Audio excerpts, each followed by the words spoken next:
अच्छा, तो अब इस इक्वेशन को अगर हम देखें तो यहाँ पर एक प्रेशर है, एक डेंसिटी है, हाइट है, जी जो है वो ग्रेविटेशनल फील्ड इंटेंसिटी या ग्रेविटेशनल एक्सेलरेशन है, और ये बी डेंसिटी है, ये फ्लूइड की वेलोसिटी है। तो अगर इस टर्म को हम कांस्टेंट कंसीडर करें, मीन एक कांस्टेंट हाइट को हम कंसीडर करें, तो हमारे पास फिर दो क्वांटिटीज रह जाती है, एक प्रेशर है और एक है वॉल्यूम। तो अगर इस टर्म को हम ज़्यादा करेंगे प्रेशर वाले को, जाहिर है वेलोसिटी को फिर हम नीचे लेके आएंगे, तो तभी ये कांस्टेंट रहेगा। तो इसका मतलब ये है कि जहाँ पर वेलोसिटी कम होगी फ्लूइड की, वहाँ पर प्रेशर जो है उसी फ्लूइड का ज़्यादा होगा, और जहाँ पर वेलोसिटी ज़्यादा होगी वहाँ पर फ्लूइड की जो प्रेशर है वो फिर ज़्यादा होगा। तो ये दोनों एक दूसरे के इन्वर्सली प्रोपोर्शनल है, या हम कह सकते हैं कि प्रेशर जो है वो इन्वर्सली प्रोपोर्शनल है वेलोसिटी का। और डेली लाइफ में अगर इसी को हम जहाँ शुरू में मैंने कहा था कि पहला वाला जो डेफिनेशन है वो इन में करेंगे, तो इन में ये डेफिनेशन हमारे सामने आ गया कि वेलोसिटी ज़्यादा होगी तो प्रेशर कम होगा, वेलोसिटी कम होगी तो प्रेशर ज़्यादा होगा, और यही बर्नौलीज़ इक्वेशन हमें सिखाता है। और इसी चीज़ पर बहुत सारी इस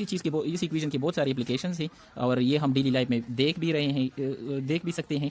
एक एग्जांपल हम कंसीडर करते हैं कि एक टैप लगा हुआ है, एक नल का है, जिधर से पानी जो है वो निकल रहा है, इस तरफ आ रहा है, और उसमें छोटा सा होल बना हुआ है यहाँ पर।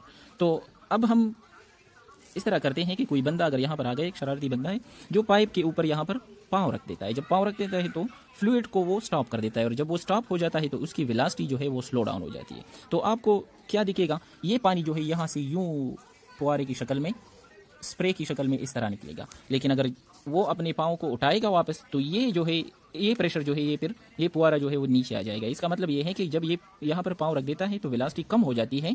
जब वेलोसिटी कम हो जाती है तो पाइप के अंदर जो प्रेशर है वो इंक्रीज हो जाता है, और उसी प्रेशर के इंक्रीज होने की वजह से पानी जो है वो छोटे से सुराख में तेजी से बाहर निकल आता है, और जब वो पाँव इधर से हटाता है तो वेलोसिटी जो है वो तेज़ हो जाती है। जब वेलोसिटी तेज़ हो जाती है तो पाइप के अंदर जो प्रेशर है वो कम हो जाता है, और आपको ये दिखता है कि फिर इस छोटे सुराख से पानी कम आना शुरू हो जाता है। तो ये एक एग्जाम्पल है जो हम डेली लाइफ में ऑब्जर्व करते हैं बर्नौलीज़ इक्वेशन के। यहाँ पर एक दूसरा एग्जाम्पल भी है स्ट्रा से। हर बंदा जो है ये एक्सपीरियंस कर चुका होगा कि आप जूस पी रहे हैं या कोई और ड्रिंक पी रहे हैं स्ट्रा के थ्रू। तो स्ट्रा का मैकेनिज्म भी यहाँ है कि यहाँ पर हम जब मुंह रख देते हैं तो हम यहाँ पर एक्चुअली सकिंग करते हैं, इसको हम सक कर देते हैं ऊपर की तरफ। तो यहाँ पर जो स्ट्रा में जितना भी एयर होता है वो एयर हम सक कर देते हैं, तो स्ट्रा खाली हो जाता है, और जब वो एम्प्टी हो जाता है तो उसके अंदर स्ट्रा के अंदर प्रेशर जो है वो ड्रॉप हो जाता है। जब प्रेशर ड्रॉप हो जाता है तो यहाँ से फ्लूइड जो है वो तेजी से दौड़ के उस तरफ जाती है, क्योंकि हमें पता है कि जब प्रेशर कम होता है तो वेलोसिटी जो है वो ज़्यादा हो जाती है। तो जिधर प्रेशर कम होगा उस तरफ वेलोसिटी ज़्यादा होगी। तो इसी तरह जो जूस होता है, जो ड्रिंक होता है, वो हमारे मुंह की तरफ आ जाता है, क्योंकि वहाँ पर प्रेशर जो है वो कम होता है। इसी तरह वैक्यूम क्लीनर को अगर आप देख ले तो वैक्यूम क्लीनर भी क्या करता है, यहाँ पर प्रेशर ड्रॉप कर देता है। जब प्रेशर ड्रॉप हो जाती है तो सारे पार्टिकल उस तरफ दौड़ लगा देते हैं। इसी तरह आप लोगों ने ये भी देखा होगा कि जिधर से कोई गाड़ी गुजर जाती है किसी जगह से, तो सारे जो डस्ट पार्टिकल होते हैं वो गाड़ी की तरफ पीछे दौड़ना शुरू कर देते हैं, क्योंकि वहाँ पर क्या हो जाता है, प्रेशर ड्रॉप हो जाता है, तो फ्लूइड की वेलोसिटी जो है वो ज़्यादा हो जाती है। आप ये भी दे सकते हैं कि एक पानी में अगर कोई बोट जा रही है तो बोट के पीछे अगर आप देखें तो वो सारा पानी उसके पीछे पीछे दौड़ता आ रहा होता है। वो क्यों? क्योंकि बोट जो है वहाँ पर प्रेशर ड्रॉप कर देता है, क्योंकि वो रिवर के पानी को इस साइड और इस साइड पर धकेल कर अपने लिए रास्ता बना देती है। तो जिधर खाली जगह बन जाती है उसी जगह पर प्रेशर असल में ड्रॉप हो जाता है, तो वहाँ पर वेलोसिटी जो है वो बढ़ जाती है और फ्लूइड जो है उस तरफ मूव हो जाती है। इसके हम अभी इसी टाइम भी बर्नौलीज़ इक्वेशन के प्रिंसिपल को यूज़ कर रहे हैं। वो ये है कि हमारे जो लंग्स होते हैं वो एक्सपेंडेबल होते हैं और वो इलास्टिक होते हैं। वो आप अगर देखें तो वो एक्सपेंड भी हो सकते हैं और वो कॉन्ट्रैक्ट भी हो सकते हैं। तो जब हम सांस लेते हैं तो सांस लेने के लिए हम क्या करते हैं, अंदर जो हमारे लंग्स होते हैं उसके वॉल्यूम को हम बढ़ा देते हैं, उसको हम एक्सपेंड कर देते हैं। तो जब ये एक्सपेंड हो जाता है तो बॉयल्स लॉ के मुताबिक वहाँ पर प्रेशर जो है वो कम हो जाता है। जब प्रेशर ड्रॉप हो जाता है तो जितनी भी हवा है वो बाहर से हमारे लंग्स के अंदर आ जाती है और हम सांस ले लेते हैं।